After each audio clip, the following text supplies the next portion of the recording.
So we're going to go to page 166 in our textbooks, and we're going to do question 4 as our example.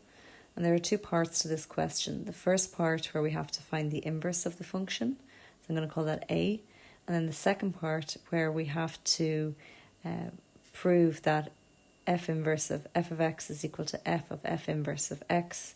In other words, that they're both equal to x, and hence they are the inverse of each other. So we're going to start with the first bit, finding the inverse.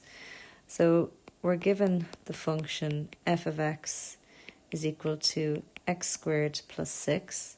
And we're told that x has to be greater than or equal to 0. So in other words, all our inputs or our domain is going to be positive values. So in other words, this is basically the positive real values, and that's our domain. So it's all our inputs are coming from. So what we do is we start by letting the function f of x equal y. And very simply then, what we're going to do is we're going to get x on its own. So we rearrange the equation. So we have x squared plus 6. So I'm going to bring the 6 over to the left-hand side. And then reading any function or any equation, left to right is the same as right to left. So in other words, x squared is equal to y minus 6. And then if I get the square root of both sides, we have x is equal to plus or minus the square root of y minus 6. So you have to remember, obviously, when you're getting the square root of something, that plus or minus is always our answer. So then what we do is we have to look again at our domain. So our domain was all of the positive real values. So if I'm looking at that, all my positive real values are going in. Well, my output is actually going to be all positive values as well. So therefore I can't have a negative answer because x squared plus 6 is always a positive answer. So in other words, this x becomes our f inverse, and we switch the y to an x, and this is now our inverse function. So you just take that x and that becomes your f inverse of x.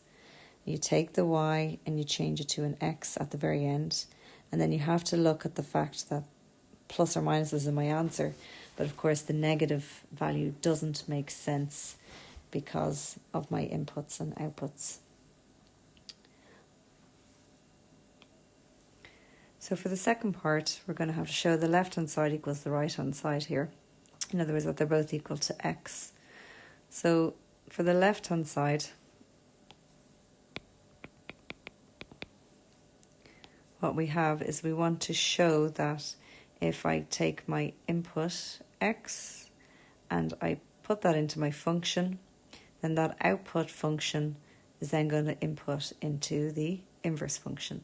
So in other words, if y is equal to x squared plus x squared plus 6, and the inverse function is equal to the square root of x minus 6, then what we want to do is we want to take our function f of x, in other words y, and we're going to input into the inverse function. So what we will have there then, in other words we're doing f inverse after f of x, is I'm taking x squared plus 6 and I'm putting that in for x, and then I'm going to have to subtract 6 from it. So in other words, this was my f of x, and I've inputted into my inverse function. So if I simplify that, what I have is the square root of x squared plus 6 minus 6, which leaves me with the square root of x squared. And of course the square root of x squared is x. So I'm going to then do that for the right hand side, and hopefully we get x as well. So again, we want to this time look at f after f inverse of x. So this time I'm taking the inverse function and I'm subbing it into the function f of x, in other words y.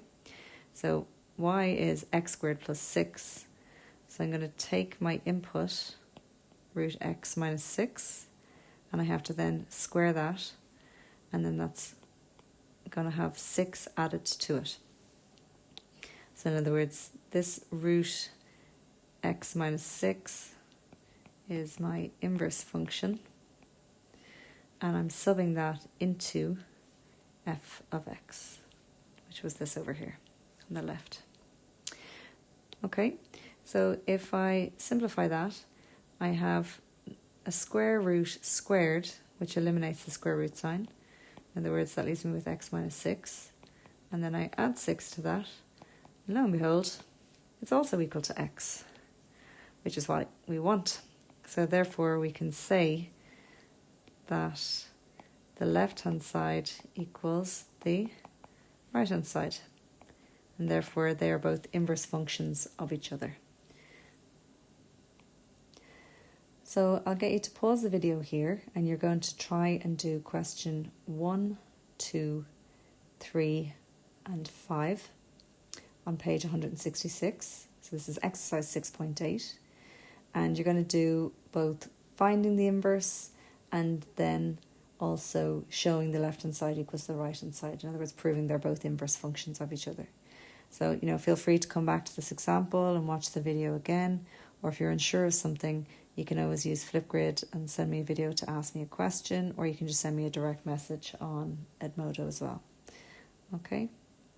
Once you've done those questions, then you can come back and look at type 2, where we're going to investigate if a function actually has an inverse in the first place.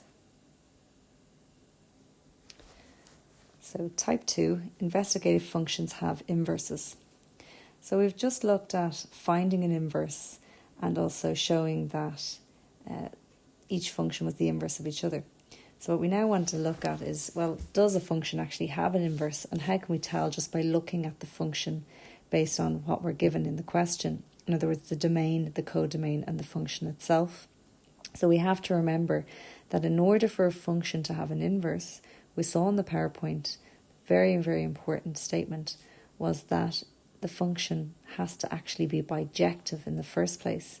Now, if you go back to your mapping diagrams, you'll remember that with bijective, it's a perfect one-to-one mapping, and everything is mapped onto.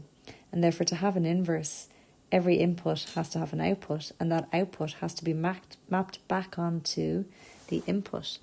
So, like if we think about that as our visual diagram, we have to be able to go back and forth between the two sets. So say if this is set A and set B, then if A is mapped onto B, and we see that every element is perfectly mapped onto one other output, and there's nothing left unmapped onto, in other words, in B, the codomain is equal to the range.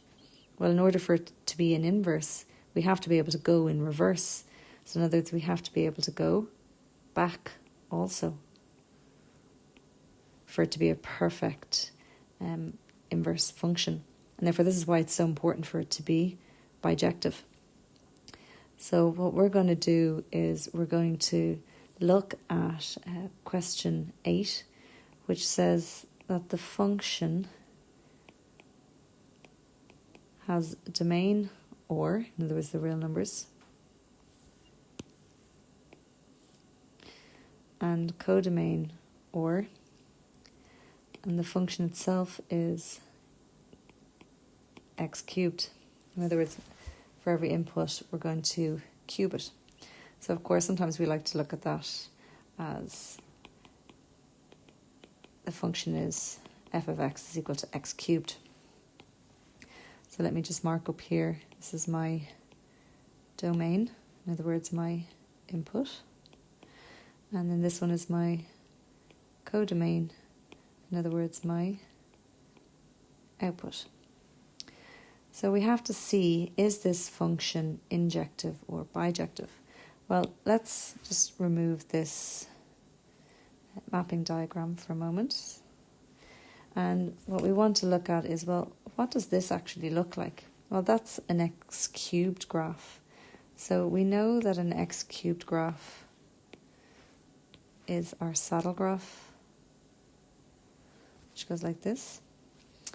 And therefore, this is why the domain is the reals, because it's basically minus infinity in this direction to plus infinity in that direction for both inputs and outputs. So my codomain, remember, comes from the y-axis and my domain is coming from the x-axis. So straight away we can see that if I do a horizontal line test, well, no matter where I draw that horizontal line, it only ever cuts the graph once, and therefore it must be injective. So we say horizontal line test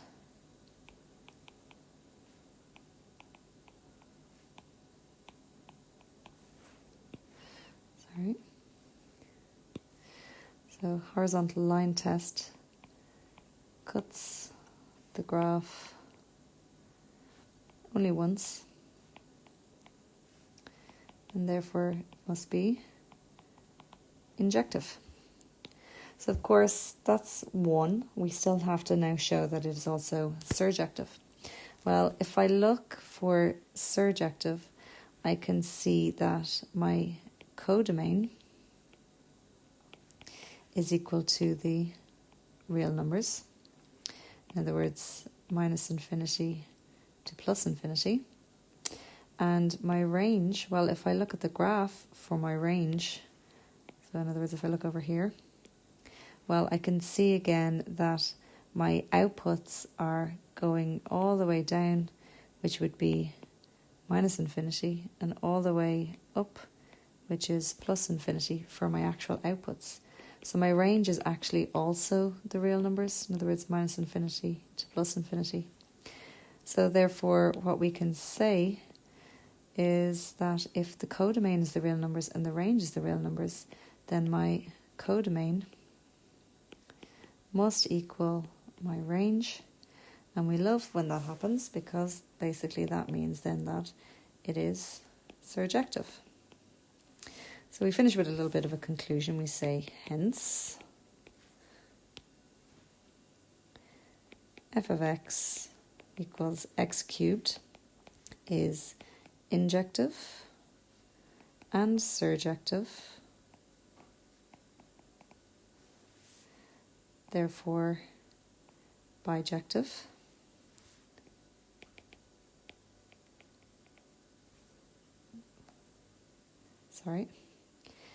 So it's injective and surjective, and therefore bijective. Therefore, inverse exists.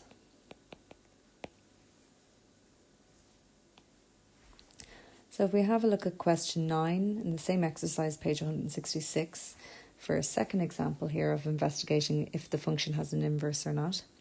In this case, we have the function g has a domain, real numbers,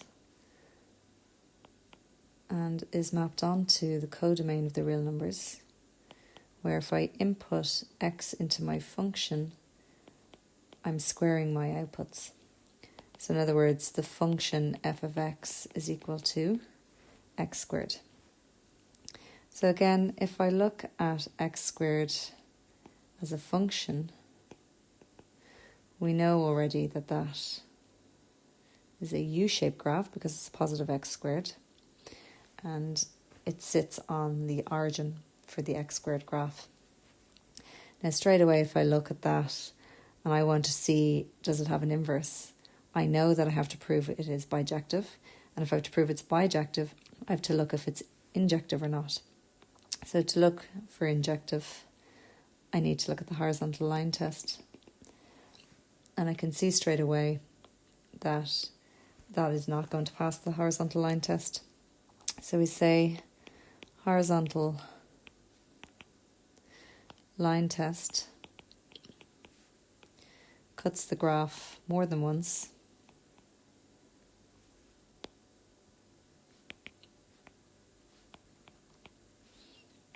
hence it's not injective.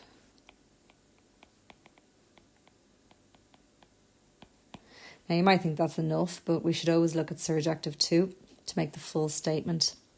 So if we're looking at surjective, we want to look at codomain and domain. So again, if we come up here, we can see that this is our domain and our codomain. And then we can look at the graph itself to see what the range is. So I can see my codomain is given to me as the real numbers. So again, minus infinity to infinity. Where if I look at my graph, my range is not minus infinity to infinity, but in actual fact, if we look all the way up here at the graph, the lowest point is actually the origin, and it actually sits on the origin.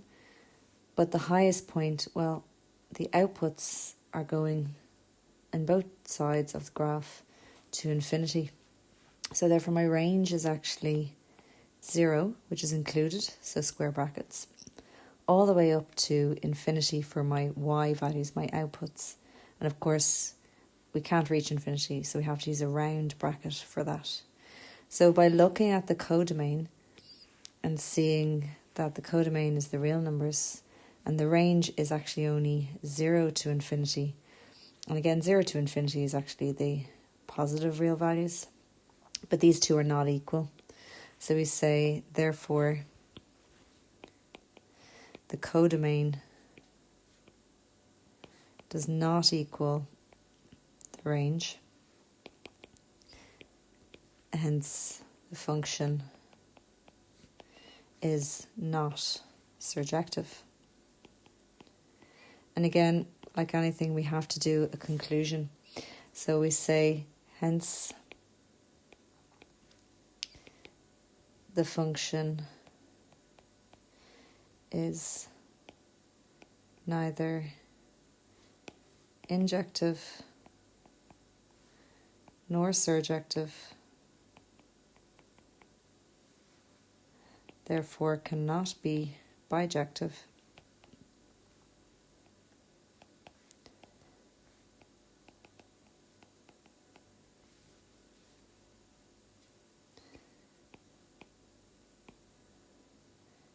Hence, an inverse does not exist.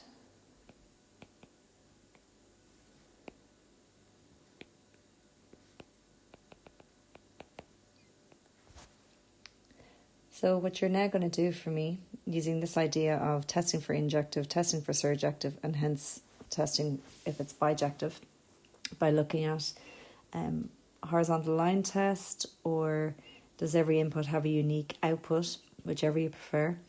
And then obviously for surjective, always check codomain equals range. It's the easiest way to do surjective.